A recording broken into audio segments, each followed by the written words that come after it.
Guys problem number 4 को देखिएगा। ये एक अलग तरीके की प्रॉब्लम है, आपको थोड़ा कंफ्यूज कर सकती है। आपसे कह रहा है if spheres of the same material and same radius are touching each other. आपके पास दो स्फीयर हैं, वो एक दूसरे को कुछ इस तरह से टच कर रहे हैं। ये भी आर रेडियस का है और ये भी आर रेडियस का, तो सेंटर टू सेंटर डिस्टेंस हो गई 2r। तो आपसे बोल क्या रहा है, आपसे ये कह रहा है कि आप ये शो करके दिखा दो कि जो इन दोनों के बीच में फोर्स लग रही होगी वो डिस्टेंस की पावर 4 के डायरेक्टली प्रोपोर्शनल होगी। तो इसको आप कैसे करेंगे? तो आपको पता है लेट अस सपोज कि इसका मास भी m है और इसका मास भी m है, तो जो फोर्स हो जाएगी इन दोनों के बीच वो हो जाएगी m का स्क्वायर अपॉन डिस्टेंस कितनी है 2r, दोनों सेंटर के बीच में इसका स्क्वायर। तो आपने फोर्स निकाल कर रख दी कुछ इस तरह से, ठीक है। दोनों सेंटर्स के बीच का गैप कितना दे रखा है 2r।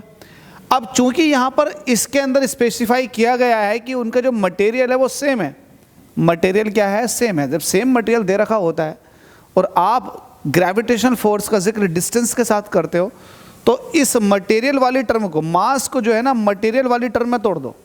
अब मटेरियल क्या होता है, डेंसिटी होती है, तो मास को वॉल्यूम इंटू डेंसिटी में तोड़ोगे तो पहले वाले मास को जब तोड़ोगे तो वॉल्यूम ये रहा और डेंसिटी रो रही। दूसरे वाले को जब आप मास को वॉल्यूम इंटू डेंसिटी में तोड़ोगे तो वॉल्यूम ये रहा और डेंसिटी ये रही। तो आपने सबको ब्रेक कर दिया वॉल्यूम इंटू डेंसिटी में, और नीचे 2r का स्क्वायर एज इट इज़ है।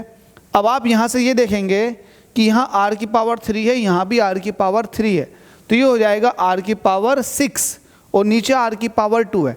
तो 6 ऊपर है 2 नीचे है, तो कहीं ना कहीं r की पावर 4 रह जाएगा। अब बाकी सब जो है कांस्टेंट है, तो यहाँ से 4 सीधे सीधे पता लग रहा है कि r की पावर 4 के प्रोपोर्शनल में है। तो मुझे नहीं लगता कुछ टफ हो, लेकिन ऐसे क्वेश्चन एमसीक्यू में बन सकते हैं। तो ध्यान से क्वेश्चन को लगाना, इस तरह का मत कर देना कि f जो होता है वो Gm1m2 अपॉन डिस्टेंस के स्क्वायर के इन्वर्सली प्रोपोर्शनल होता है। तो आप ये रिलेशनशिप मत इस्टेब्लिश कर देना। एक्चुअल में यहाँ पर डेंसिटी सेम है दोनों की, तो आपको इन टर्म्स ऑफ डेंसिटी लिखना है और दोनों के बीच का गैप भी आपको दिख रहा होगा, दोनों की रेडियस भी सेम थी। तो होप सो समझ में आ गया होगा। स्टिल डाउट है तो कमेंट कर सकते हैं, वरना पूरी प्लेलिस्ट के अंदर सारे के सारे ग्रेविटी के ही वेरी शॉर्ट और शॉर्ट क्वेश्चन है, सबको जाकर देखें, अपनी तैयारी में 4 चांद लगा लें।